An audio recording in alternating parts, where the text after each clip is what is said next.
Hello and नमस्कार। मैं स्वागत कर रहा हूं आपका शिक्षा कुल क्लासेस पे और ये हमारी यूट्यूब की क्लास आज फिर से आपके सामने पेश है। इस क्लास में आज हम बात करेंगे राजकोषीय नीति और कराधान की, जिसको हम कहते हैं इंग्लिश में फिस्कल पॉलिसी एंड टैक्सेशन। ये जो टॉपिक है, ये टॉपिक आपके एग्जामिनेशन पर्सपेक्टिव से दो पॉइंट ऑफ व्यू से इंपॉर्टेंट है। पॉइंट नंबर 1 कि बजट से रिगार्डिंग कुछ आ सकता है। बजट जब पेश होगा उसके अकॉर्डिंग स्टेट बजट के आसपास पे क्वेश्चंस आते हैं, और उसके अलावा अगर आपको एक बेसिक अंडरस्टैंडिंग है तो you will be able to solve the question from the that segment also. और टैक्सेशन से कुछ आ गया तो आप वहां से भी सॉल्व कर लोगे। तो आप सब तैयार हैं मेरे साथ फिस्कल पॉलिसी और टैक्सेशन को अच्छे से समझने के लिए, और कोई भी प्रश्न आए तो उसको सॉल्व करने के लिए? गुड। तो आज की प्रहार बैच की इस क्लास में हम बात करेंगे फिस्कल पॉलिसी और टैक्सेशन की।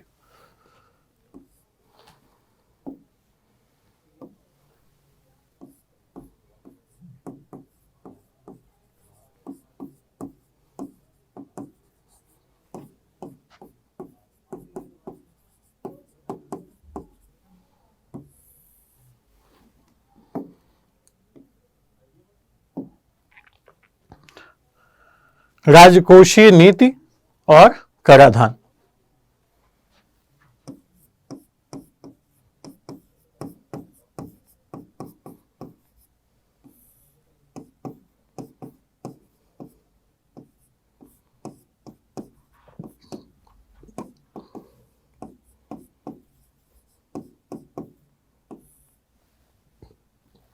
अगर आप फिस्कल पॉलिसी को देखोगे तो एक टर्म है फिस्क, वहां से आया है। इस फिस्क टर्म का मतलब होता है ट्रेजरी, और ट्रेजरी को हिंदी में कहते हैं कोषागार, या आप इसको कोष से भी समझ सकते हैं। ठीक।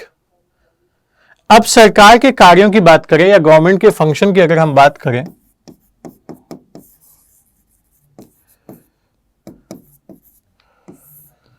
तो सबसे पहली चीज है एलोकेशन ऑफ रिसोर्सेस, मतलब संसाधनों का आवंटन। ये पहली चीज है। दूसरा फंक्शन है रीडिस्ट्रीब्यूशन, मतलब आप पुनः वितरण भी कह सकते हैं और वितरण के सापेक्ष में भी कह सकते हैं। और तीसरा कार्य है सरकार का स्टेबलाइजिंग इकोनॉमी, मतलब अर्थव्यवस्था को स्थिर करना, बहुत ज्यादा फ्लक्चुएशंस ना हो अर्थव्यवस्था में। तो किसी भी देश में, specially in terms of India, government का फंक्शन है, इंडियन गवर्नमेंट के फंक्शन की अगर हम बात करें तो 3 मेजर फंक्शन है। पहला एलोकेशन ऑफ रिसोर्सेस, जिसको आप कहते हो संसाधनों का आवंटन। दूसरा रीडिस्ट्रीब्यूशन, और तीसरा स्टेबलाइजेशन ऑफ इकोनॉमी। इन तीनों में आपको यह समझ में आएगा कि क्या क्या कार्य ये कर रहे हैं। जैसे कि संसाधनों के आवंटन में एक छोटा सा एग्जांपल फूड डिस्ट्रीब्यूशन हो गया, फंडिंग का एस्पेक्ट हो गया, प्रोडक्शन हो गया गुड्स एंड सर्विसेज का,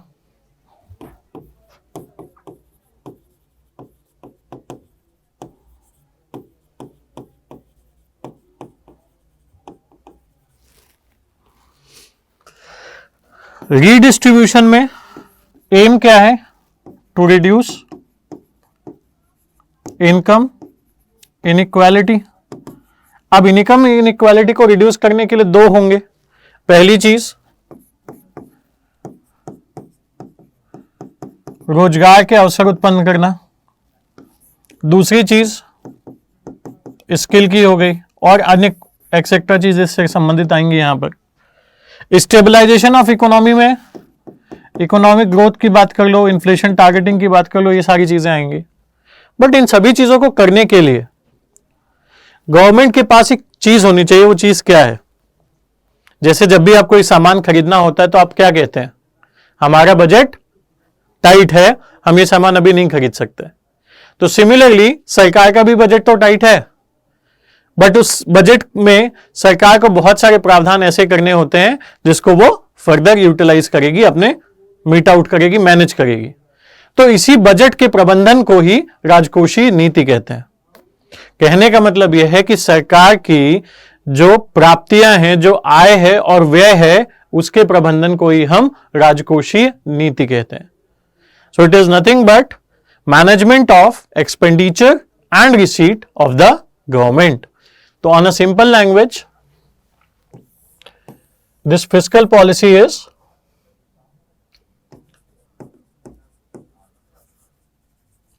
management of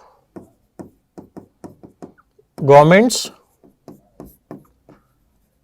expenditure and receipt. ठीक है। एट द सेम टाइम अगर हम इसको हिंदी में मेंशन करें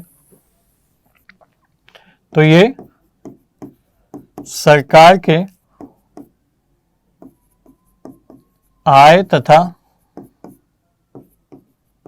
व्यय से संबंधित नीति है, जिसको आप राजकोषीय नीति कहते हो। क्लियर? कहीं कोई कंफ्यूजन तो नहीं है? श्योर? ठीक है। तो राजकोषीय नीति समझ गए। अब क्या हमने कहीं भी ओवरऑल राजकोषीय नीति का नाम सुना है, या कहीं पे भी हम बात करते हुए सुनते हैं? तो इसी राजकोषीय नीति को एक प्रकार से आम बोलचाल की भाषा में हम बजट की संज्ञा देते हैं। बजट। अब अगला सवाल आपके लिए यह आएगा कि क्या बजट कहीं भी मेंशन्ड है? क्या बजट कहीं भी मेंशन्ड है? तो ये जो टर्म बजट था, ये एक फ्रेंच टर्म बुजेट से आया था, जिस बुजेट का मतलब था leather bag. So from there people took this term budget, and क्योंकि जब भी बजट पेश होता था तो लेदर बैग में पेश होता था, सो वो बजट वाली continuation from British to Indians वो चलती आई। इसका नाम आज भी बजट बोलते हैं। बट अगर आप पॉलिटी के व्यू में जाएंगे तो इसके बारे में कहीं कोई कॉन्स्टिट्यूशन में मेंशन नहीं है। तो कॉन्स्टिट्यूशन में मेंशन क्या है? आर्टिकल 112 के अंतर्गत एनुअल फाइनेंशियल स्टेटमेंट, वार्षिक वित्तीय स्टेटमेंट को आप क्या कह सकते हैं? कथन? नहीं, यहां पे शायद हम यूज कर सकते हैं लेखा जोखा, या एग्जैक्टली हम जो भी यूज करना चाहें। ठीक है, वार्षिक वित्तीय कथन के एस्पेक्ट में करते हैं। अब ये जो एनुअल फाइनेंशियल स्टेटमेंट होता है वो किसका होता है? वो एस्टिमेटेड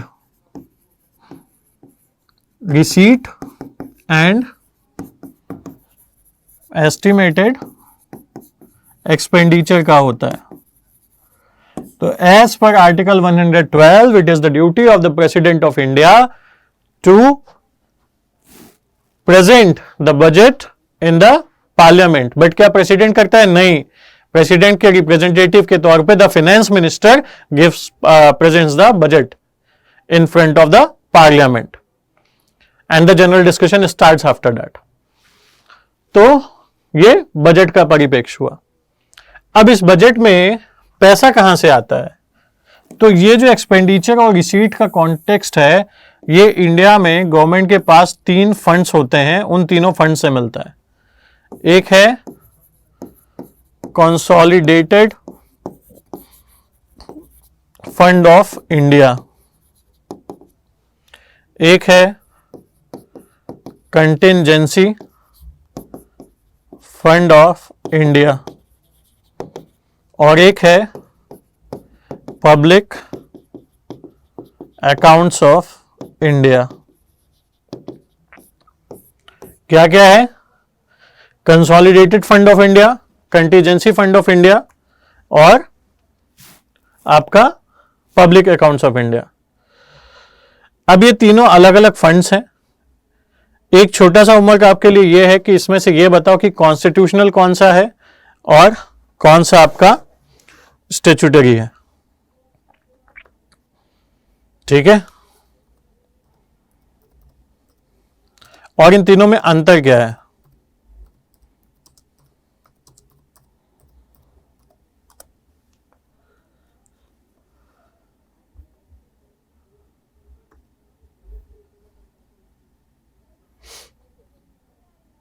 तो जो आपका ये कंसोलिडेटेड फंड ऑफ इंडिया की जब हम बात करेंगे तो ये गवर्नमेंट की जो एस्टिमेटेड जो रिसीट या गवर्नमेंट की जो प्राप्तियां या आय हो रही है और जो व्यय हो रहा है उन दोनों के बारे में बात करता है।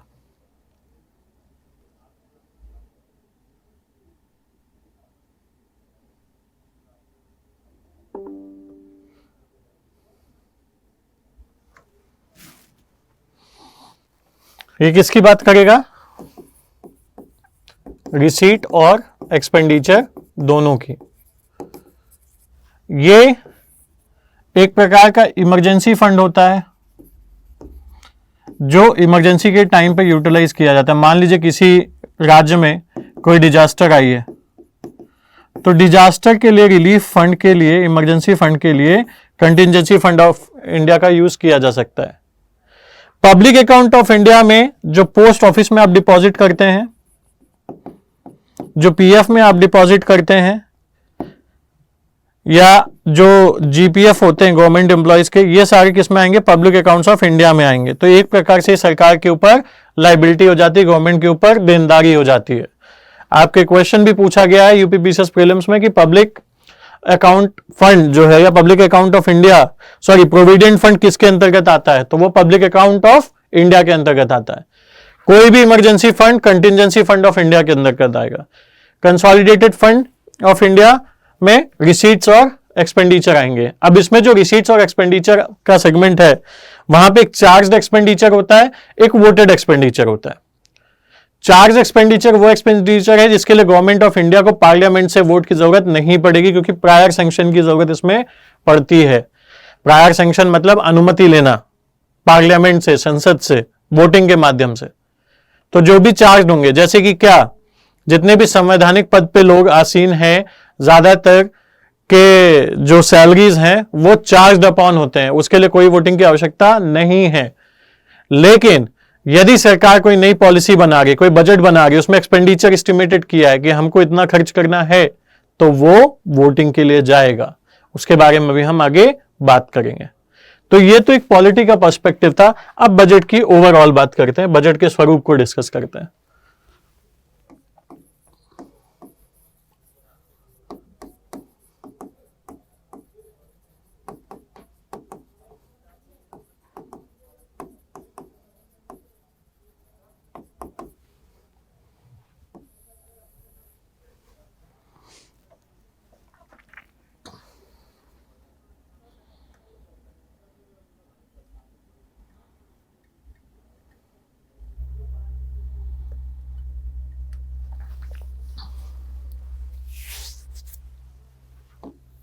बजट दो भागों में विभाजित होता है।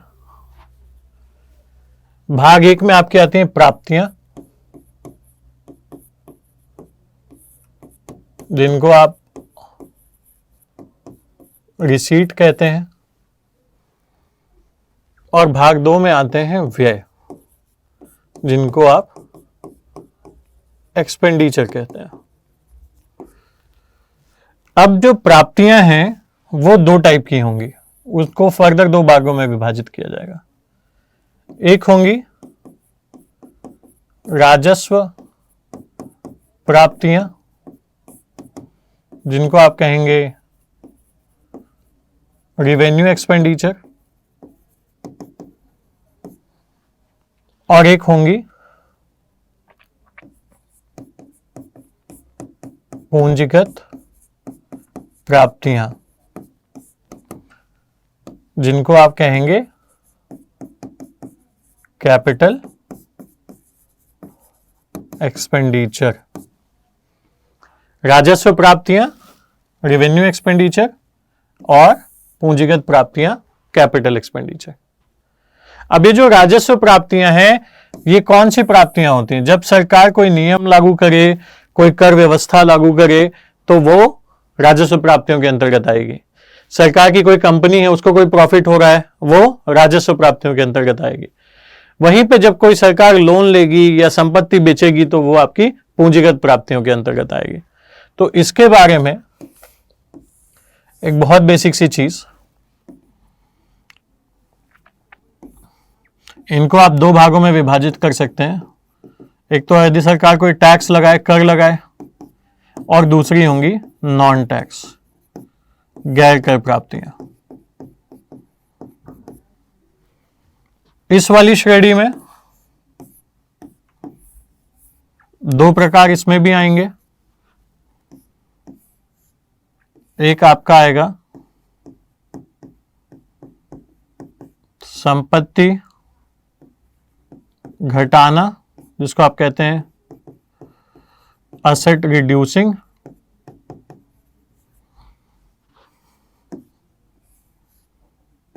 और दूसरा आएगा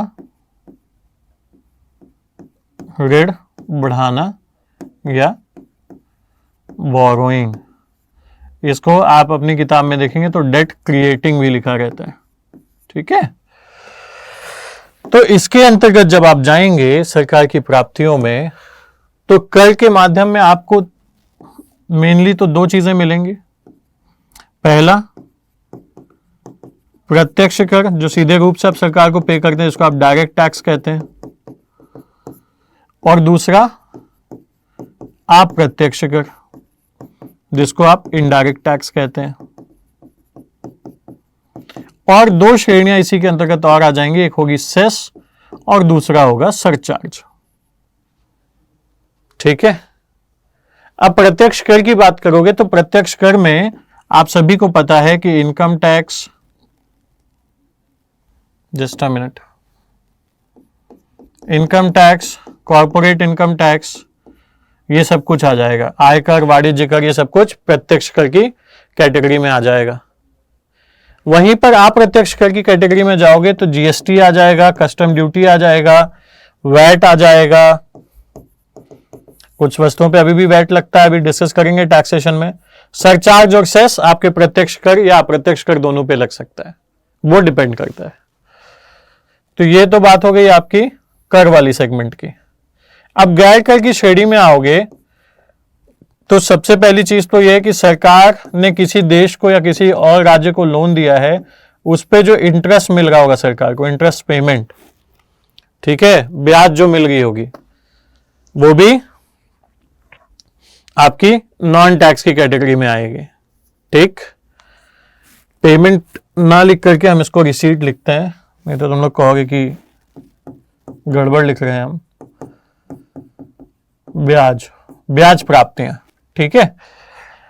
उसके बाद सरकार ने कोई पेनाल्टी लगाई है, वो सरकार का कोई पीएसयू है या उपक्रम और है, जैसे रेलवे वगैरह हो गया, इनका कोई प्रॉफिट जनरेट हो रहा है वो भी, या डिविडेंड दे रहे हैं ये, तो भी सरकार के पास आएगा। उसके अलावा नॉन टैक्स रिसीट में और क्या आएगा बच्चों, बताओ।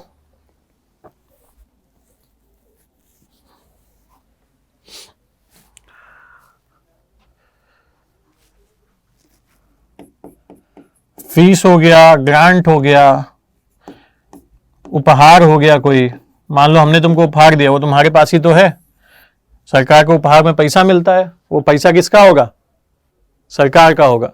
ठीक है, समझ गए हो ना बच्चों। टैक्स और नॉन टैक्स की कैटेगरी ये हो गई रिवेन्यू एक्सपेंडिचर में। तो रिवेन्यू एक्सपेंडिचर में अब आपको पता है क्या क्या चीजें आएंगी। कर, कर में प्रत्यक्ष कर, अप्रत्यक्ष कर, सेस, सरचार्ज, और गैर कर की श्रेणी में क्या क्या आएगा, जो ब्याज सरकार को मिल रहा है लोन देने पे, उसके अलावा जो पेनाल्टी सरकार लेती है, जैसे कि आपने देखा होगा ट्रैफिक रूल आपने वायलेट किया तो आपको पेनाल्टी भरनी है, वो भी इसी का हिस्सा हो जाएगा। पीएसयू, रेलवे का जो प्रॉफिट है, डिविडेंड है, या किसी अन्य भारत सरकार के उपक्रम का कोई डिविडेंड है, वो भी इसी कैटेगरी में आएगा। जो शुल्क सरकार लेती है, जो फाइन सरकार लेती है, वो सब कुछ इसी कैटेगरी में आ जाएगा। गिफ्ट और ग्रांट सरकार को मान लो कोई दूसरी सरकार या विदेश से मिल रहा है, वो भी इस कैटेगरी में आ जाएगा। बट इंडिया में अगर आप देखोगे तो रेवेन्यू की जो प्राप्तियां हैं, रेवेन्यू, यहां पे दो चीजें गड़बड़ लिखी गई हैं, let me correct that first.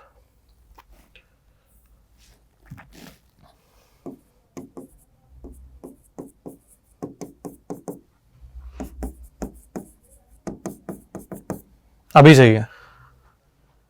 तो रेवेन्यू रिसीट के अंतर्गत अगर आप देखेंगे तो गिफ्ट और ये सारी चीजें आएंगी, बट ज्यादा किसका हिस्सा होगा? ज्यादा हिस्सा इस कर वाली श्रेणी का होगा, रेवेन्यू रिसीट में या राजस्व प्राप्तियों में। ठीक है, सबसे ज्यादा जो हिस्सा आता है सरकार को वो इधर से आता है। अभी हम समझेंगे भी कहां से क्या आ रहा है, परेशान मत हो। अब एसेट रिड्यूसिंग में क्या है? एसेट रिड्यूसिंग में सरकार ने कोई लोन दिया था, वो रिकवर हो जाए अगर, तो एसेट रिड्यूस हो गया ना। कैसे? अब उस पर कोई इंटरेस्ट नहीं मिल रहा है। दूसरा, सरकार अपना कोई उपक्रम बेच दे, सेल ऑफ पीएसयू, जिसको आप डिसइन्वेस्टमेंट भी कहते हैं, हिंदी में इसको हम कहते हैं विनिवेश। मतलब सरकार ने अपनी हिस्सेदारी बेच दी या एक कुछ प्रतिशत हिस्सेदारी बेच दी, ये चीजें हो गई। फिर बोरोइंग की बात करते हैं, ऋण घटाने की बात करते हैं, तो सरकार दो प्रकार से ऋण लेती है। एक होता है इंटरनल, मतलब आंतरिक, और एक होता है एक्सटर्नल, मतलब बाह्य। आंतरिक हो गया आरबीआई हो गया, इंडिया के बैंक हो गए, एफआईज हो गए, वो सारे आंतरिक में आ जाएंगे। बाह्य में दो कैटेगरी आएगी, एक आएगा बायलैटरल, जिसको आप द्विपक्षीय कहते हैं हिंदी में, और एक आएगा आपका मल्टीलैटरल, जिसको आप बहुपक्षीय भी कहते हैं। ठीक है, अब बायलैटरल और मल्टीलैटरल का कॉन्टेक्स्ट समझो। मान लो मैं हूं इंडिया, तुम हो जापान, मैंने तुमसे लोन लिया और तुमने मुझे लोन दिया, तो ये हो गया बायलैटरल, द्विपक्षीय। अब मान लो तुम हो आईएमएफ और तुम्हारे पिताजी हैं वर्ल्ड बैंक, या तुम्हारे पिताजी यूएस से हैं, तुम आईएमएफ संस्थान चलाते हो, मैं हूं इंडिया, मैं तुम्हारे पास आया आईएमएफ वाले के पास, भैया लोन दे दो, लेकिन आईएमएफ स्थित कहां है? यूएस में, तो ये क्या हो गया? मल्टीलैटरल हो गया। दो यूएस का कोई डायरेक्ट रोल नहीं है वहां पे, लेकिन जब भी हम विदेश के किसी संस्थान से लोन लेने जाएंगे तो वो कहलाएगा मल्टीलैटरल लोन। ठीक, तो दो प्रकार के एक्सटर्नल लोन हो गए, बायलैटरल और मल्टीलैटरल। क्लियर? आगे बढ़ते हैं। अब ये तो बात हो गई सरकार की प्राप्तियों की। अब व्यय की बात कर लो थोड़ी सी तुम लोग। व्यय भी दो प्रकार का होगा, रेवेन्यू एक्सपेंडिचर, जिसको आप राजस्व व्यय कहेंगे, और capital expenditure,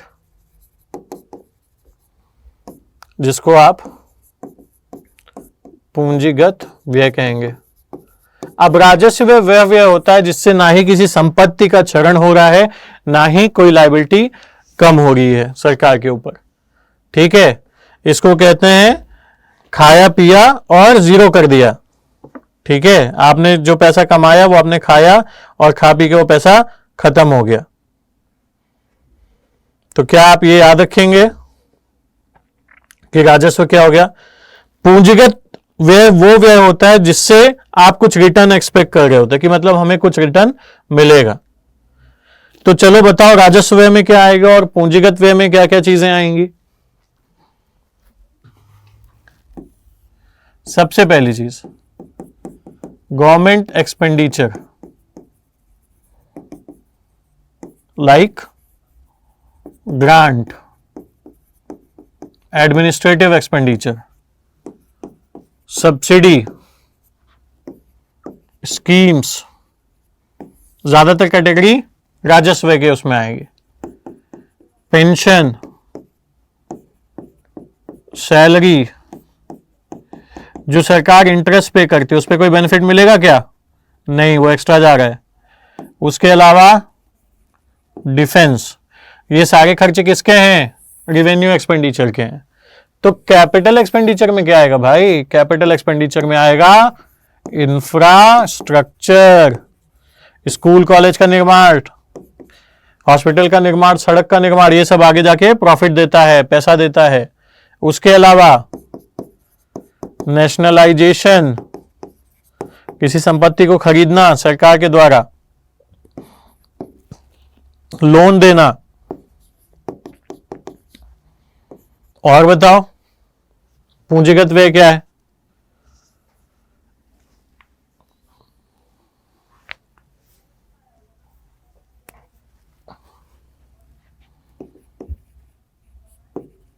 repayment of loan, loan को अगर रीपे हो गया करेगी सरकार तो वो भी तो एक प्रकार का पूंजीगत व्यय है, सरकार के ऊपर से देनदारी खत्म होगी, रिड्यूस करेगी सरकार की लायबिलिटी को, एसेट बढ़ाएगी।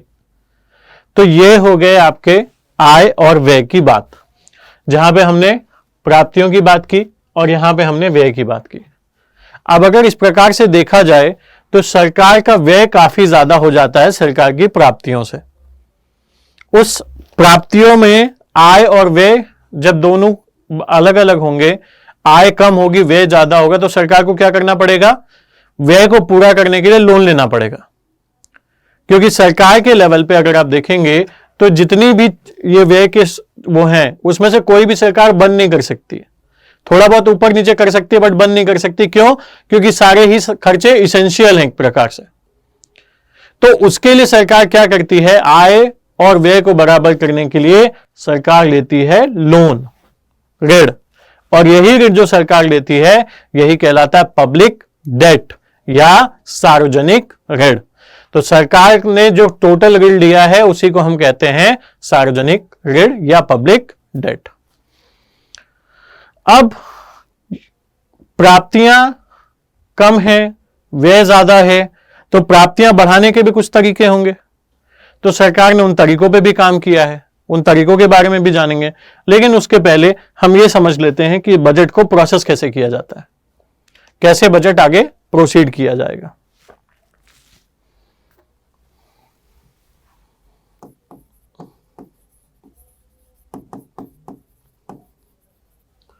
अब बजट क्या होता है? सबसे पहले डिपार्टमेंट ऑफ इकोनॉमिक अफेयर्स, ठीक है, मतलब आर्थिक मामलों का विभाग। ये विभाग हर एक मंत्रालय के पास, मिनिस्ट्री के पास एक वो भेजेगा कि आपकी डिमांड ऑफ ग्रांट क्या है, मतलब आपको अपने मंत्रालय के खर्चे के लिए कितनी ग्रांट की डिमांड है। डिमांड ऑफ नहीं, डिमांड फॉर ग्रांट होता है, सॉरी। Demand for grant. अब ये मंत्रालय क्या करते हैं? अपनी अपनी demand for grant department of economic affairs को पहुंचाते हैं और फिर ये बनाता है आपका बजट। अब ये जो बजट होता है या ड्राफ्ट बजट कह लें आप, इसको फिर पेश किया जाएगा कहां पे? पार्लियामेंट में। पार्लियामेंट में पेश होने के बाद क्या होगा? 3 से 4 दिन डिस्कशन होगा। डिस्कशन के बाद इसको भेजा जाता है स्टैंडिंग कमेटी के पास। अब ये जो स्टैंडिंग कमेटी है ये लेती है 3 से 4 हफ्ते का समय, 3 to 4 वीक्स। प्रॉपर स्क्रूटनी करेगी कि बजट में क्या क्या प्रावधान, जो जो प्रावधान बनाए गए हैं, क्या वो जरूरी हैं या नहीं है, कहीं कोई फिजूल खर्ची तो नहीं है, ट्रांसपेरेंसी है कि नहीं, ये सब कुछ करते हैं। इसको करने के बाद आता है मामला कट मोशन का। अब कट मोशन में 3 प्रकार के टोकन होते हैं। एक होता है पॉलिसी कट मोशन, एक होता है टोकन कट मोशन, और एक होता है इकोनॉमी कट मोशन। यदि समिति को लगा कि कोई ऐसा प्रावधान है इसमें या कोई ऐसी पॉलिसी है जिसका आगे कोई फर्दर यूज नहीं है, या ये पॉलिसी आगे बहुत बेनिफिशियल नहीं होगी, या ये पॉलिसी अब्रप्टली लाई गई है, तो वो क्या करते हैं, उस पॉलिसी का जो एक्सपेंडिचर एस्टिमेटेड रहता है उसको ₹1 तक ले आ देते हैं। ये कहलाता है आपका policy cut motion. Token cut motion एक स्पेसिफिक प्राइस तक डाउन करेंगे, वो टोकन कट मोशन होगा। और इकोनॉमी कट मोशन में ₹100 से डाउन कर देते हैं कि इकोनॉमी पे कोई उल्टा प्रभाव या आगे बुरा प्रभाव तो नहीं पड़ेगा, और उसके सापेक्ष ये कार्य कर दिया जाता है इनके द्वारा।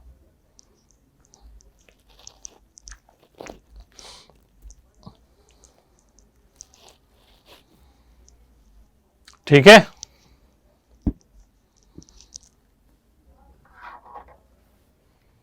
तो ये तो बात हो गई डिफरेंट कट मोशंस की, कब कब क्या क्या चीजें होती हैं। इसके बाद आपका appropriation bill and finance bill pass होता है, और यही एप्रोप्रिएशन और फाइनेंस बिल पास होने के बाद it is considered as budget आपका पास हो गया है। तो ये पूरा प्रोसेस होता है बजट के पास होने का, कि how budget is being passed, how it is being utilized. ठीक है,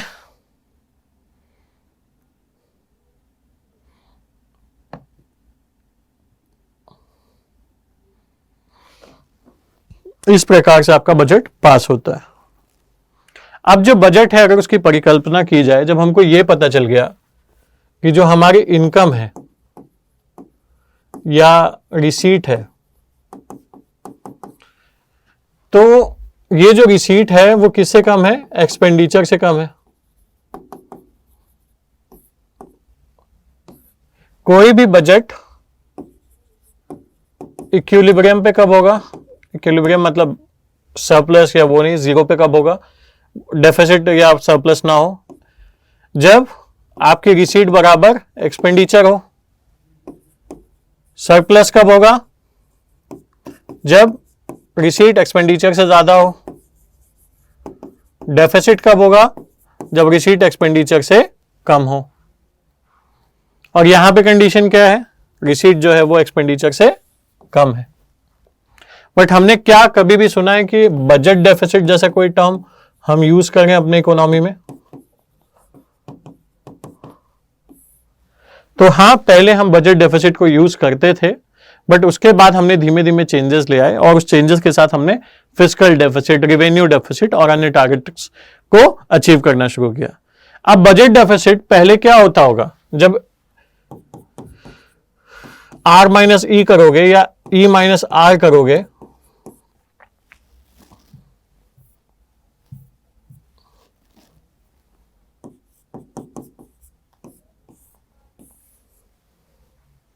तो ये बजट डेफिसिट आज की डेट में क्या है, 0 है। क्यों? क्योंकि इसी रिसीट में हमें एक प्रावधान मिला हुआ है बोरोइंग का, और यही जो बोरोइंग है यही सरकार का फिस्कल डेफिसिट कहलाती है। तो fiscal deficit is nothing but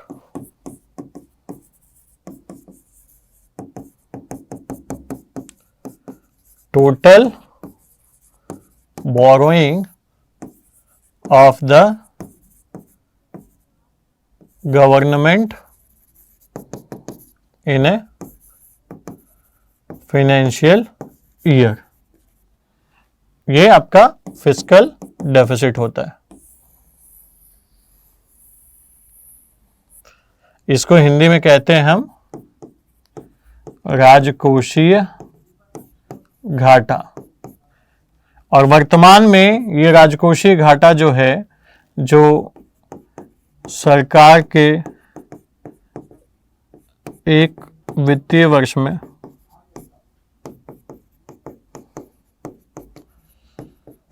कुल ऋण के बराबर होता है, ये सरकार ने एस्टिमेट किया है कि इस बार 5.9% ऑफ जीडीपी रखेंगे। किसके लिए? 2023 और 24 के उसके लिए। तो ये क्या है? ये एस्टिमेटेड है, एस्टिमेटेड एडवांस वो है फिस्कल डेफिसिट का 5.9% ऑफ जीडीपी।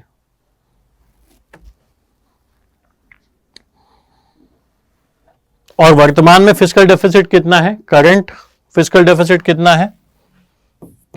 तो करंट फिस्कल डेफिसिट मतलब 2022 और 23 का आपका है 6.4% ऑफ जीडीपी। ये डेटा याद रखना, कभी कभी डायरेक्ट क्वेश्चन डेटा ही पूछ लेता है आपसे। करंट ये है, एस्टिमेटेड ये है 23-24 के लिए।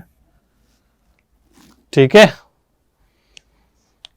अब थोड़ी सी आगे बात करते हैं इसमें डेफिसिट की। जब हम बात कर रहे हैं तो डेफिसिट को भरने के लिए पहले सरकार क्या करती थी? डेफिसिट फाइनेंसिंग करती थी, मतलब घाटे की वित्तीय व्यवस्था। अब ये जो घाटे की वित्तीय व्यवस्था सरकार करती थी उसका क्या मतलब है? इसका सीधा सा मतलब यह है कि सरकार अपने घाटे की वित्तीय व्यवस्था कर रही है और इसके लिए जाती थी आरबीआई के पास कि भाई हमें लोन दे दो और इसके बदले हमसे हमारे ट्रेजरी बिल ले लो। और इस ट्रेजरी बिल के मियाद होती थी 91 दिन। लेकिन जो सरकार होती थी वो कभी भी लोन पे बैक नहीं करती थी, जिसकी वजह से आरबीआई को हमेशा नोट प्रिंट करना पड़ता था और ये जो नोट फिर से मार्केट में जाता था, ये मार्केट में इन्फ्लेशन फैलाता था या महंगाई फैलाता था। तो सरकार ने कहा ये कब तक चलेगा? 1991 में हालत इतनी खराब हो गई कि पूरी देश की अर्थव्यवस्था ही चौपट होने के कगार पे आ गई। Then government change up to एक कहलाता है वेज एंड मीन्स एडवांसेस। इसको हम WMA भी कहते हैं।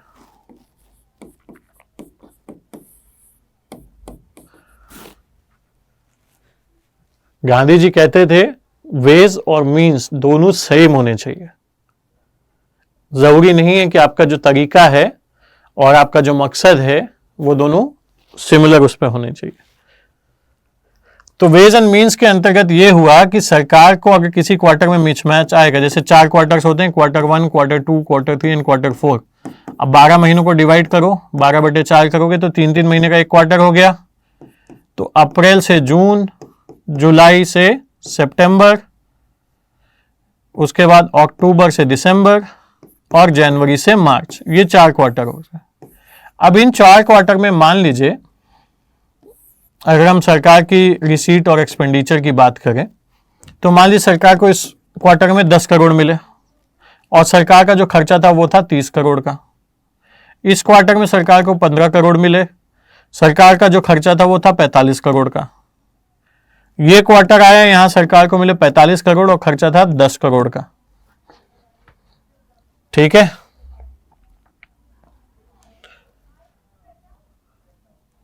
और ये क्वार्टर आया, यहां पे सरकार को जो था मिला 30 करोड़ और खर्चा मान लीजिए 15 करोड़ रुपए का था। अब देखेंगे तो पहले ही क्वार्टर में सरकार के पास मिसमैच आ गया। क्यों? क्योंकि खर्चा कितना करना था? 30 करोड़, सरकार के पास था कितना? 10 करोड़। तो सरकार ने किया क्या? यहां पे आरबीआई से लोन ले लिया कुछ छोटे समय के लिए ताकि एक्सपेंडिचर और रिसीट बराबर हो जाए। फिर अगले क्वार्टर में आए, फिर यहां भी जरूरत पड़ी, फिर सरकार ने लोन ले लिया। फिर उसके अगले क्वार्टर में जब आए तो सरकार के पास अब एक्स्ट्रा पैसा था, तो सरकार ने क्या किया? आरबीआई का लोन पे बैक कर दिया। यहां पे भी आरबीआई का लोन पे बैक कर दिया और जिससे एक्सपेंडिचर और रिसीट भी बराबर हो गई, सरकार का काम भी हो गया और आरबीआई को कोई फ्रेश नोट्स भी नहीं छापने पड़े। तो इसी को हम कहते हैं वेज एंड मीन्स एडवांसेस। अब इस पूरे कॉनोटेशन में एक नई चीज निकल के आई कि इसके बाद भी सरकार का जो रिसीट वाला सेगमेंट था वो फिर भी कम था। तो अब वो रिसीट वाले सेगमेंट को कम को बराबर करने के लिए, मतलब रिसीट को एक्सपेंडिचर से बराबर करने के लिए सरकार के पास एक मेजर ऑप्शन था, वो था लोन लेने का, जो सरकार समय समय पर लेती रहती है फिस्कल डेफिसिट के रूप में। तो एक तो हो गया फिस्कल डेफिसिट, जो हो गई सरकार की टोटल बोरोइंग। इसका फॉर्मूला जो बनता है वो इस प्रकार से बनता है कि आप एक्सपेंडिचर माइनस रिसीट करते हैं और ब्रैकेट में लिखते हैं माइनस बोरोइंग, और ये निकल के आ जाता है बोरोइंग। एक आता है रेवेन्यू डेफिसिट,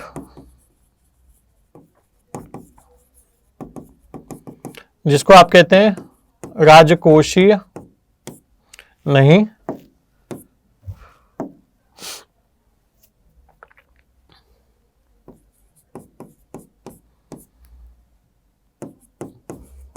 राजस्व घाटा।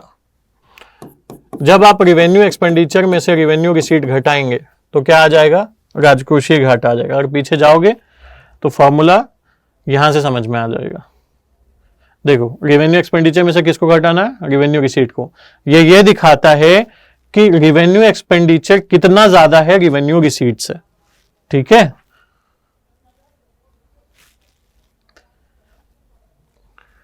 इसके बाद एक चीज होती है इफेक्टिव रेवेन्यू डेफिसिट।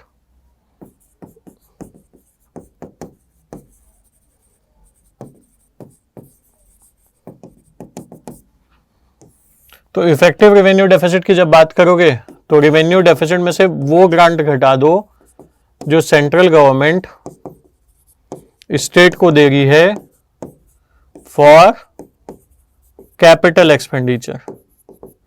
अगर आप वो ग्रांट घटा दोगे तो इफेक्टिव रेवेन्यू डेफिसिट आ जाएगा। उसके बाद एक होता है प्राइमरी डेफिसिट, प्राथमिक घाटा जिसको बोलते हैं। प्राथमिक घाटा जो होता है पीडी, वो पीडी कहता है भाई देखो तुम फिस्कल डेफिसिट में से इंटरेस्ट पेमेंट घटा दो, क्योंकि इंटरेस्ट पेमेंट भी सरकार की बहुत ज्यादा होती है, तो वो घटा दो, पीडी आ जाएगा। अब आप लोग को जान के शौक होगा कि भारत सरकार जो 1 रुपए खर्चती है उसमें सबसे ज्यादा जो हिस्सा है 34 पैसा वो सरकार इंटरेस्ट पेमेंट में खर्च करती है। कहां खर्च करती है, इंटरेस्ट पेमेंट में। सबसे ज्यादा हिस्सा कहां खर्च कर रही है, इंटरेस्ट पेमेंट में। याद रखोगे ये।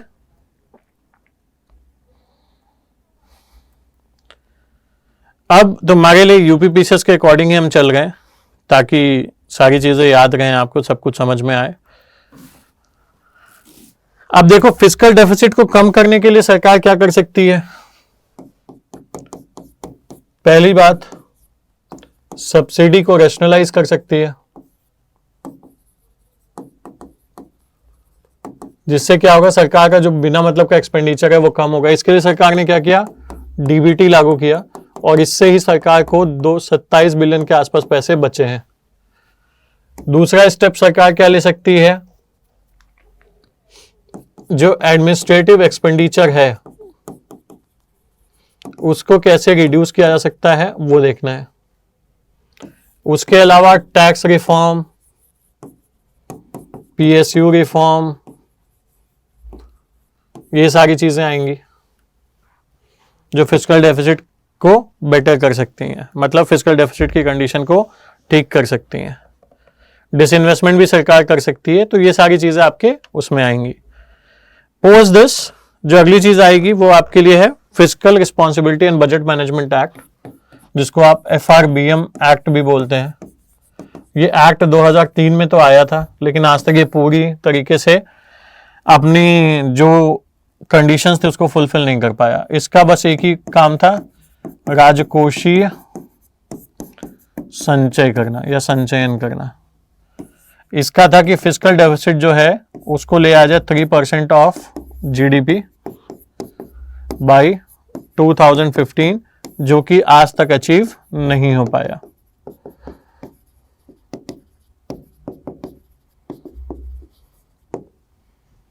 ठीक है, सरकार का नया टारगेट है कि फिस्कल डेफिसिट को 4.5% ले आएंगे ऑफ जीडीपी बाय 2025-26 तक। तो ये एक टारगेट है सरकार का, ये याद रखना, एग्जामिनेशन पॉइंट ऑफ व्यू से ये इंपॉर्टेंट है तुम लोग के लिए। इसके बाद जो अगला पॉइंट हम डिस्कस करेंगे वो है फाइनेंस कमीशन। फाइनेंस कमीशन थोड़ा जरूरी इसलिए है कि पूछ सकते हैं आपसे, और ज्यादा कुछ नहीं पूछेंगे फाइनेंस कमीशन में भी। फाइनेंस कमीशन जिसको आप वित्त आयोग कहते हैं, आर्टिकल है इसका 280, ठीक है। और राष्ट्रपति की इस आर्टिकल के तहत यह जिम्मेदारी है कि वो हर 5 वर्ष पे एक फाइनेंस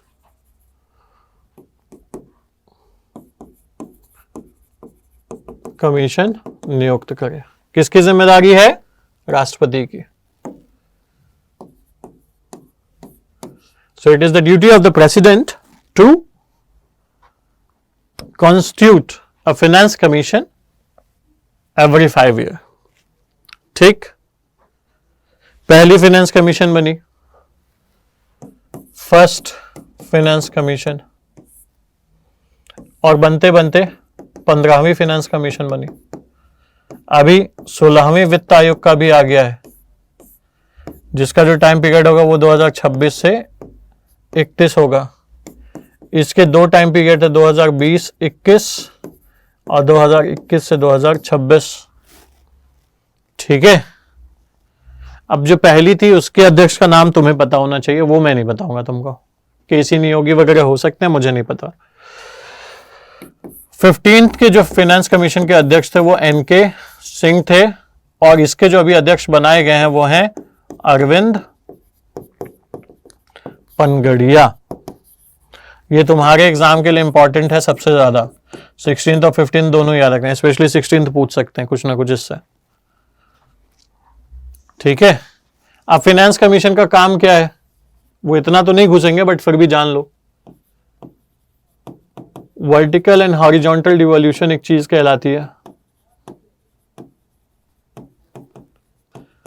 इसका मतलब होता है sharing of tax between centre and state and among the states.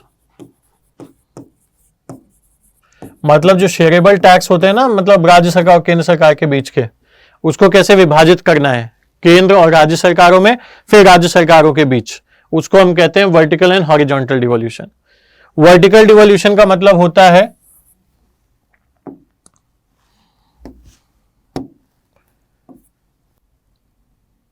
कि केंद्र और राज्य के बीच में क्या डिवीजन होगा। जैसे इस बार 15वीं फाइनेंस कमीशन ने बोला 59% केंद्र के पास और 41% आपकी राज्य सरकार के पास, ठीक है। इसके अलावा 1% इन्होंने UT of Jammu and Kashmir and UT of Ladakh के डेवलपमेंट के लिए दिया है। अब इस 41% में से किस राज्य को कितना मिलेगा, ये विभाजन हॉरिजॉन्टल डिवोल्यूशन के रूप में होता है। किसके रूप में होता है? हॉरिजॉन्टल डिवोल्यूशन के रूप में होता है। अब जो ये हॉरिजॉन्टल डिवोल्यूशन है उसके क्या क्या पॉइंटर्स हैं? तो हॉरिजॉन्टल डिवोल्यूशन या क्षैतिज अंतरण में सबसे पहली चीज तो पॉपुलेशन आएगी, जिसको आप जनसंख्या बोलेंगे, और ये कब की आएगी? 2011 के सेंसस के हिसाब से। उसके बाद एरिया आएगा, जिसको आप क्षेत्रफल बोलेंगे। उसके बाद फॉरेस्ट एंड इकोलॉजी का कॉन्सेप्ट आएगा। उसके अलावा टैक्स एफर्ट का भी आएगा और फिस्कल एफर्ट्स का भी आएगा। ये सारी कुछ मेजर चीजें हैं, पॉइंटर्स, जो आपको पता होने चाहिए, ठीक है। डेमोग्राफिक परफॉर्मेंस भी यहां पे आएगी, एक चीज और। तो ये पैरामीटर्स आपसे पूछा जा सकता है।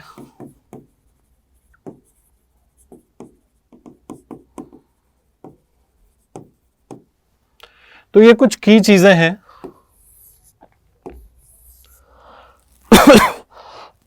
जिनके बारे में आपसे सवाल पूछे जा सकते हैं, जिनके संदर्भ में वित्त आयोग से। तो ये सब कुछ मैंने आपको बता दिया। अब कुछ 2-3 पॉइंट और हैं वित्त आयोग के जो समझ लो। एक तो ये, इसको बात करते हैं, ये रिकमेंडेशन देते हैं सारी चीजों की कि देखो सर, हम रिकमेंडेशन दे रहे हैं कि अब पंचायत को और अर्बन लोकल बॉडी को ग्रांट दो। ग्रांट दो तरीके से, एक परफॉर्मेंस और दूसरी नेसेसरी, आवश्यक और परफॉर्मेंस आधारित ग्रांटें दो। उसके अलावा राष्ट्रपति महोदय या महोदया ने कुछ पूछ लिया कि बताओ भाई फाइनेंस कमीशन क्या किया जाए इस केस में, तो उसके प्रति भी ये देते हैं अपनी। So these are the things which finance commission does. आपके एग्जामिनेशन पॉइंट ऑफ व्यू से, यूपीपीसीएस के पॉइंट ऑफ व्यू से जो की चीजें थी वो सब कुछ इस बोर्ड पे हैं। इससे बाहर वो कुछ नहीं पूछेंगे फाइनेंस कमीशन में, दैट इज फॉर श्योर। तो अब आगे बढ़ते हैं। सबसे पहले मुझे ये बताओ टैक्स क्या होता है, व्हाट इज टैक्स? कर क्या होता है? कर एक प्रकार की नेसेसरी पेमेंट है एज ड्यूटी विच वी पे। तो कर का एक छोटा भाई और छोटी बहन भी है। छोटी बहन है सेस, छोटा भाई है सरचार्ज। शेष, अधिशेष, इनको जो भी कहते हैं आप। सेस कहता है देखो भाई, सरकार कहती है आपसे कि हमको एक स्पेसिफिक काम करना है और उस स्पेसिफिक काम के लिए हम सेस लगा रहे हैं। स्पेसिफिक काम जैसे कि कृषि कल्याण सेस, इसको किस में यूज किया जाएगा? किसानों के कल्याण में। जब सरकार शॉर्ट टर्म में अपना रिवेन्यू बढ़ाने के लिए कोई टैक्स लगाएगी या टैक्स में एडिशनल टैक्स लगाएगी तो वो कहलाएगा सरचार्ज। ठीक, टैक्स हो गया, सेस हो गया, सरचार्ज हो गया। अब एक चीज कहलाती है टैक्स बेस। टैक्स बेस का बहुत सिंपल मतलब समझो, जो भी कुछ टैक्स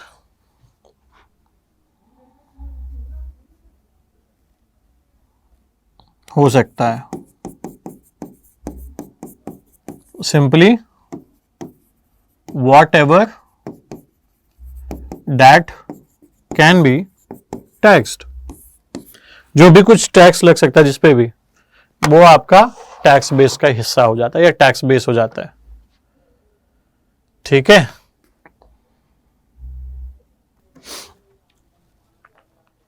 अब एक कर्व है जिस कर्व के बारे में हम बात करेंगे यहीं पे, आपके एग्जामिनेशन की दृष्टि से जरूरी हो सकता है, जिसको हम कहते हैं लाफेर कर्व। ये लाफेर कर्व बेसिकली टैक्स रिवेन्यू और टैक्स रेट के बीच के संबंध की बात करता है। Relationship between tax revenue and tax rate. ये लाफेर कर्व ये कहता है, ये टैक्स रिवेन्यू है आपका और ये टैक्स रेट है। इसका कहना यह है कि कम टैक्स बेस में और बहुत अधिक टैक्स बेस में दोनों तरफ जो टैक्स रेवेन्यू होगा वो ऑलमोस्ट जीरो होगा या जीरो के आसपास होगा। आप देखेंगे कि ज्यादातर लोग एक बीच के टैक्स रेट पे आ रहे हैं और वहीं से सबसे ज्यादा रेवेन्यू सरकार को जनरेट हो रहा है। अब जैसे इंडिया के परिप्रेक्ष्य में ले लो, इंडिया में जो टैक्स बेस है वो केवल 1% है, मतलब 1% आबादी ही टैक्स देगी एक प्रकार से। तो ज्यादातर लोग जो टैक्स नहीं दे रहे हैं वो इधर वाले सेगमेंट में आ गए, और जैसे जैसे लोग और ज्यादा धनवान या अमीर हैं या गवर्नमेंट का टैक्स रेवेन्यू, जहां पे गवर्नमेंट की टैक्स रेट, सॉरी अभी एक धनवान तो छोड़ो, जब गवर्नमेंट का टैक्स रेट बढ़ेगा एक तरीके से तो धीमे धीमे उन लोगों की भी कमी होती जाएगी जो उसके लास्ट टैक्स स्लैब में मैक्सिमम पे आ गए थे। फॉर एग्जाम्पल जैसे इंडिया की बात करें तो इंडिया में बिलो 3 लाख पर एनम कमाने वालों की संख्या बहुत ज्यादा होगी। थोड़ा और ऊपर बढ़ोगे तो बिलो 6 लाख पे आओगे तो ये और ज्यादा ये भी होंगे। फिर अगर हम एक बात बोले 10 लाख पर एनम, तो ये जो 10 लाख पर एनम है उसके बाद से आप देखेंगे धीमे धीमे लोग रिड्यूस होने वाले में ज्यादा आ जाएंगे। तो ये लाफे कर भी उसी प्रकार से कह रहा है कि चाहे 0% टैक्स रेट हो या 100% टैक्स रेट हो, tax revenue will be at 0 at those 2 points. बाकी मिड में कहीं पे इट विल बी मैक्सिमम, जो इंडिया के केस में भी काफी सही साबित होता है। तो ये लाफेयर कर्व की बात होगी।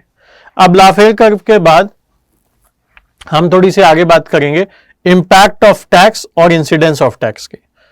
तो इंपैक्ट ऑफ टैक्स होता है जो पॉइंट ऑफ इंपोजिशन होता है।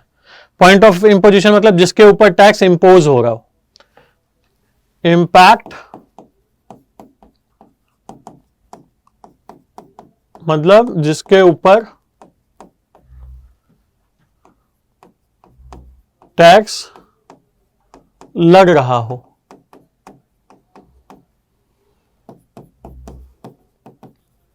इंसिडेंस मतलब अंतिम भार जिसके ऊपर पड़ रहा हो या बर्डन जिसके ऊपर पड़ रहा हो वो होता है। जब ये इंपैक्ट और इंसिडेंस दोनों सेम होंगे, मतलब टैक्स भी उसी के ऊपर लग रहा है जिसके ऊपर अंतिम भार पड़ रहा है, तो वो डायरेक्ट टैक्स होगा। और जब ये दोनों अलग होंगे तो वो होगा इनडायरेक्ट टैक्स। समझ पाए? आई होप आपको समझ में आ रहा है सारा सब कुछ, मजा आ रहा है आपको पढ़ने में मेरे साथ। तो डायरेक्ट टैक्स और इनडायरेक्ट टैक्स होता है। अब जो टैक्स सिस्टम है वो 4 अलग अलग प्रकार से डिफाइन किया जा सकता है। अब वो 4 अलग अलग प्रकार क्या हैं वो जान लीजिए आप।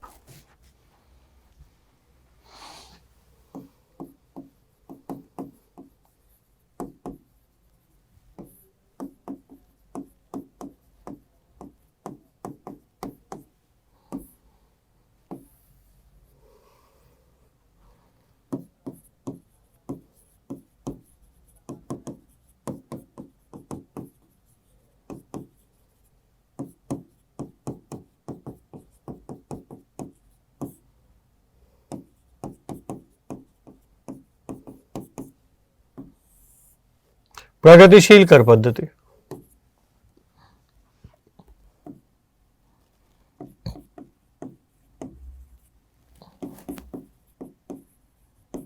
ये कहती है कि जैसे जैसे आपकी इनकम बढ़ेगी वैसे वैसे आपके ऊपर टैक्स बढ़ेगा। तो अगर आप देखें तो भारत में जो आयकर है वो कुछ इसी प्रकार से तो है, जैसे जैसे आय बढ़ गई वैसे वैसे टैक्स रेट बढ़ रहा है, तो वो प्रगतिशील कर पद्धति हो जाएगी। वहीं पे एक पद्धति कहलाती है प्रोपोर्शनल टैक्स सिस्टम।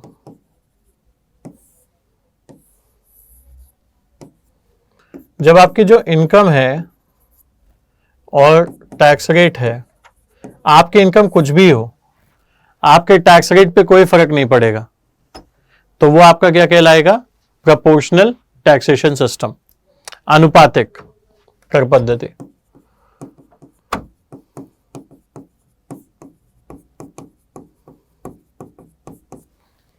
ठीक, अब देखोगे तो भारत में जो कॉर्पोरेट इनकम टैक्स है, होमवर्क या मिनिमम ऑल्टरनेटिव टैक्स है, वो अनुपातिक वाली श्रेणी में ही तो है। अगला पॉइंट,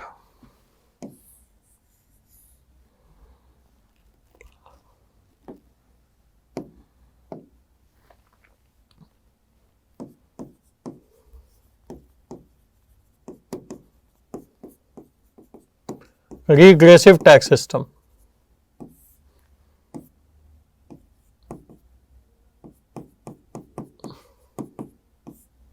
प्रतिगामी कर पद्धति। प्रतिगामी कर पद्धति में अगर आप देखेंगे तो जैसे जैसे आपकी आय बढ़ेगी वैसे वैसे आपके ऊपर टैक्स रेट कम होता जाएगा। कुछ कैपिटलिस्ट कंट्रीज को फॉलो करती हैं और इंडिया में अगर आप देखेंगे तो जीएसटी भी कुछ इसी प्रकार से है, प्रतिगामी के रूप में। जैसे जैसे मान लीजिए आपका एक्सपेंडिचर बढ़ रहा है, आपका टैक्सेशन कम होगा थोड़ा सा कंपैरेटिवली। देन डिग्रेसिव, जिसको आप कहते हैं अधोगामी। ये देखो, ये सिंपल सा फंडा लेके चलता है, ये है इनकम, ये है टैक्स रेट। ये कहता है भैया देखो कुछ हद तक बढ़ जाऊंगा, उसके बाद नहीं बढ़ूंगा। तो कहने का मतलब ये है कि to some extent it will increase और उसके बाद प्रोपोर्शनल। तो प्रोग्रेसिव और प्रोपोर्शनल का दोनों है। और एग्जैक्टली अगर इनकम टैक्स को देखें तो इनकम टैक्स यहां ज्यादा फिट होगा। कैसे? 5%, 10%, 15%, 30%, इस प्रकार से अगर देखो तो।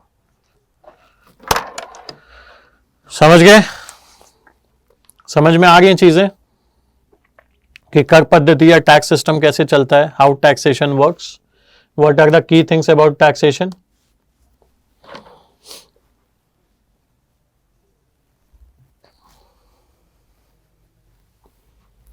अब इसके बाद टैक्स तुम्हारे दो टाइप के होंगे। एक होगा डायरेक्ट टैक्स और एक होगा इनडायरेक्ट टैक्स। अप्रत्यक्ष कर और प्रत्यक्ष कर। अब प्रत्यक्ष कर की कैटेगरी में आओगे तो इनकम पे जो भी लग रहा होगा, जैसे कि income tax, corporate income tax, capital gains tax, wealth tax, ये सब चीजें हो जाएंगी। उसके बाद और क्या चीजें आएंगी इसमें?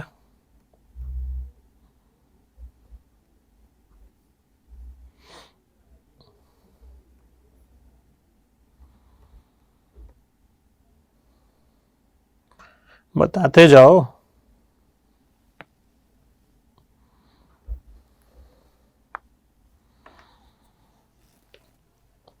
आप एक टैक्स देते हो, मिनिमम अल्टरनेटिव टैक्स, आप नहीं बिजनेसमैन देते हैं। उसके बाद securities transaction tax,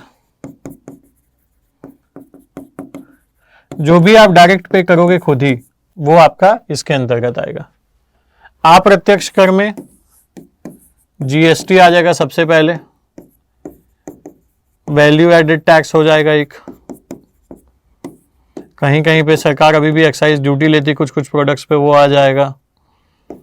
custom duty कुछ कुछ प्रोडक्ट्स पे है अभी भी, वो आ जाएगा आपका इसके अंतर्गत। तो ये सारे आपके क्या हो जाएंगे, जीएसटी वाले सेगमेंट में आ जाएंगे।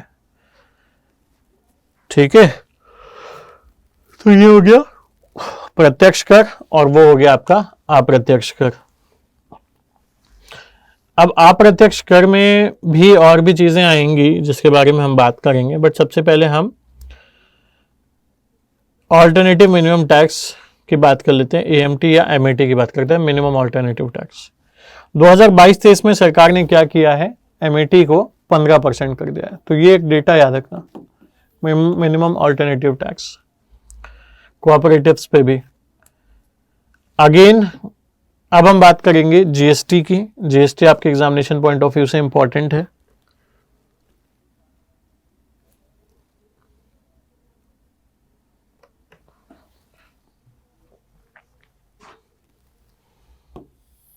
एक चीज मैंने आपको अभी पीछे बताई थी, मैं उसको थोड़ा सा करेक्ट कर रहा हूं फिर से।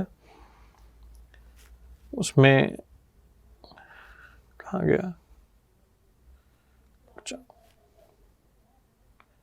उसी जगह पे करेक्ट करूंगा तुम लोग के लिए, डोंट वरी।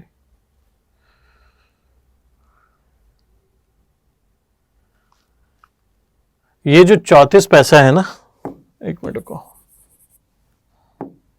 ये जो 34 पैसा है ना, 1 रुपए जो आ रहा है उसमें है, ये कहां से आ रहा है, लोन या बोरोइंग से आ रहा है। और सरकार तकरीबन 20 पैसे के आसपास आपकी इंटरेस्ट पेमेंट करती है। क्या करती है, इंटरेस्ट पेमेंट करती है। तो एक छोटा सा स्मॉल करेक्शन है, क्लास में ही करा दिया आपको, ताकि आपको कोई गलती ना हो आपसे एग्जाम में अगर पूछा जाए तो। 1 रुपए में 34 पैसे लोन और बोरोइंग से, आ रहा है और 20 पैसे इंटरेस्ट पेमेंट से आ रहा है। ठीक है, it was a basic confusion but it should not go ahead with you guys. खैर, अब यहां पे वापस आते हैं, जीएसटी की बात करते हैं।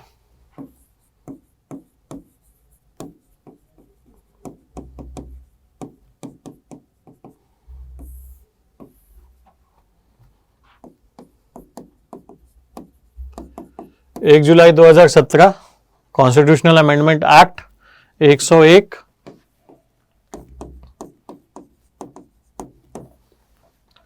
उसके अलावा आर्टिकल में जाओगे तो आर्टिकल नंबर है आपका 269A आई गेस, इसका आर्टिकल जो है वो 269A है, याद रखना।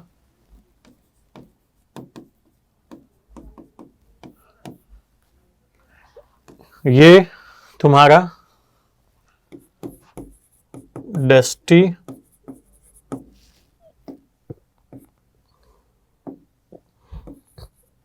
डेस्टिनेशन बेस्ड टैक्स सिस्टम है, मतलब गंतव्य आधारित टैक्स सिस्टम है। दूसरी बात, वैट के सिद्धांतों पर कार्य करता है, वैल्यू एडेड टैक्स के सिद्धांतों पर कार्य करता है। ये दो चीजें याद रखना। जीएसटी में जीएसटी के 4 अलग अलग वेरिएंट्स हैं, CGST, SGST, UTGST और IGST। इस वेरिएंट को अगर तुम लोग समझोगे तो CGST प्लस SGST तब लगेगा जब सेल एंड प्रोडक्शन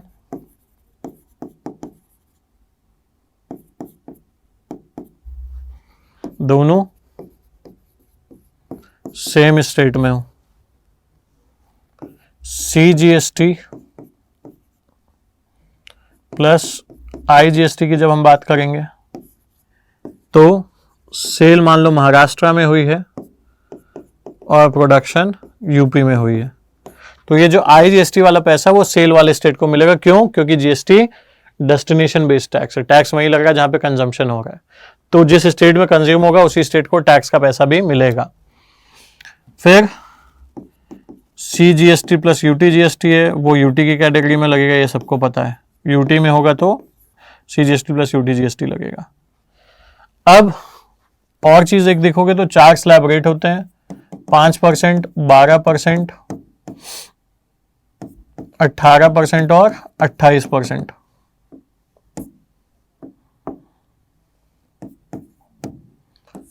इसमें क्या है, अगर 5% लग रहा है तो 2.5% सेंटर का है और 2.5% किसका है, स्टेट का है।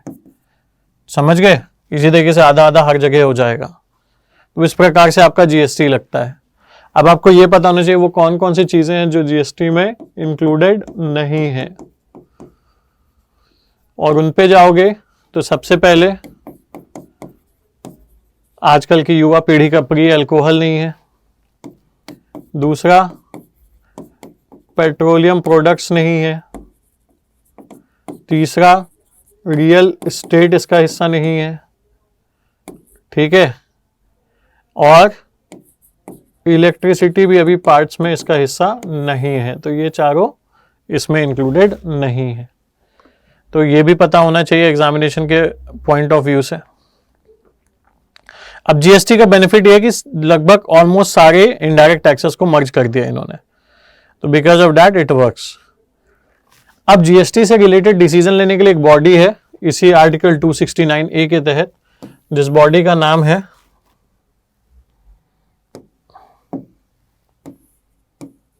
GST council.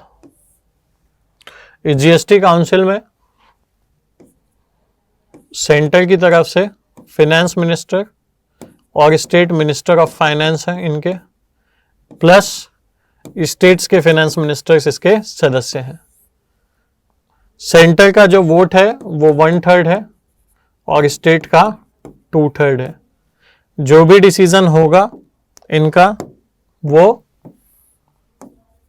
कंसेंसस के बेसिस पे होगा, कंसेंसस के आधार पे होगा। ठीक है, इनके जो भी मेजर डिसीजंस होंगे वो किसके बेसिस पे होंगे? कंसेंसस के बेसिस पे होंगे। तो ये तो बात हो गई जीएसटी की। समझ गए जीएसटी के बारे में सारे की इंपॉर्टेंट चीज एक सिंगल बोर्ड पे आपके लिए सारी डिटेल्स अवेलेबल हैं। अब जीएसटी के बाद कुछ कमिटीज हैं, जैसे चिलैया कमेटी है।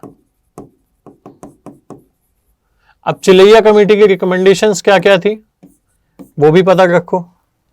भैया कभी कभार पूछ लेता है, कमेटी तो बहुत पुरानी है, 1991 में बनी थी राजा जे चिलैया के अंतर्गत, but they keep on asking the things. So हमें पता होना चाहिए कि हम क्या बता रहे हैं, क्या कर रहे हैं, उस कॉन्टेक्स्ट में भी पता होना चाहिए।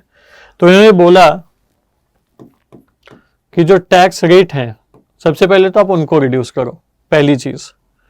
दूसरा, जो टैक्स स्लैब्स हैं अलग अलग उनको भी रिड्यूस करो, मतलब अलग अलग टैक्स स्लैब्स को रिड्यूस करो। ये उस टाइम पे बोला था उन्होंने, उसके बाद अलग अलग वो आते गए। जो डिडक्शंस हैं या एग्जम्पशंस हैं उनको भी कम करने की बात की चिलैया कमेटी ने। तो ये कुछ की पॉइंट्स थे चिलैया कमेटी के जो पता होने चाहिए। और अगर आपसे पूछ ले कि सर्विस टैक्स को पहले इंट्रोड्यूस करने के लिए किसने बोला था, तो वो भी यही चिलैया कमेटी थी जिसने ये चारों चीजें मेनली बोली थी। तो चिलैया कमेटी की इंपॉर्टेंस ये हो गई।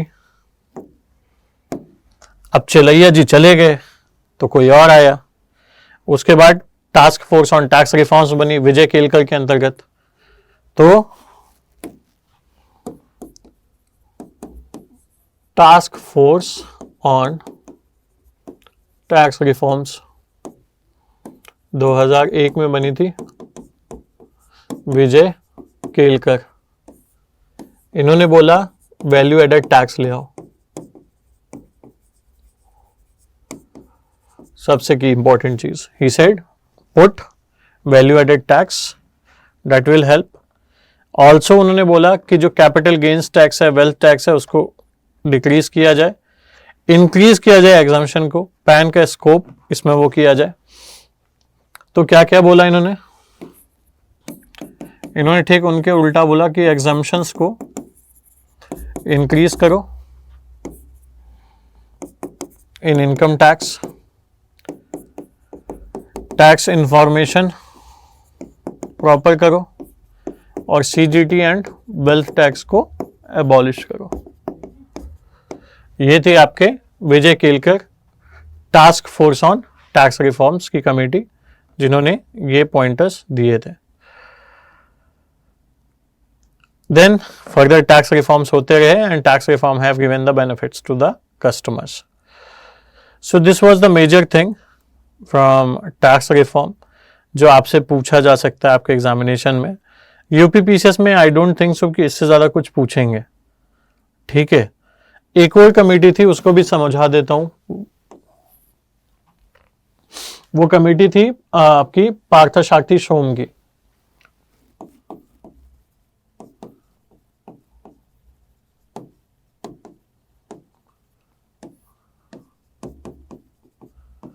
Tax administration reform committee. Parthasarathi Som की कमेटी ने ये बोला जो दो बॉडीज हैं, सीबीडीटी है और सीबीईसी है, central board for direct taxes and central board for excise and customs, इन दोनों को मर्ज करो और बनाओ CBDIT, central board for direct and indirect tax.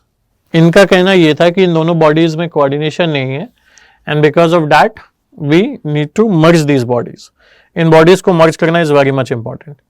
Also this was the committee जिन्होंने बोला जो टैक्स पेयर्स हैं उनको कस्टमर्स की तरह ट्रीट करो और कस्टम्स को कहो कि अच्छे से डील करें। This was the major recommendations by this committee. तो ये मेजर कुछ की चीजें थी जो टैक्सेशन से रिलेटेड अगर आपके एग्जाम में कोई सवाल आता है तो वो यहां से आ सकता है, and this much is sufficient for you from the point of view of fiscal policy and taxation to an extent. अब आपके लिए जो की वर्क रहेगा यहाँ पे, वो की वर्क ये रहेगा कि you guys need to work on few things, that is last 5 to 6 month में current affairs, reports, important appointments,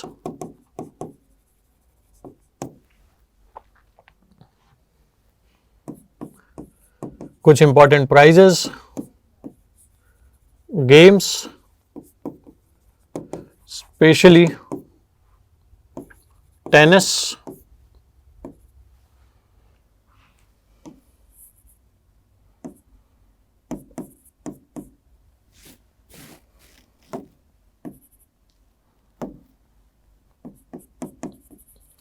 indices,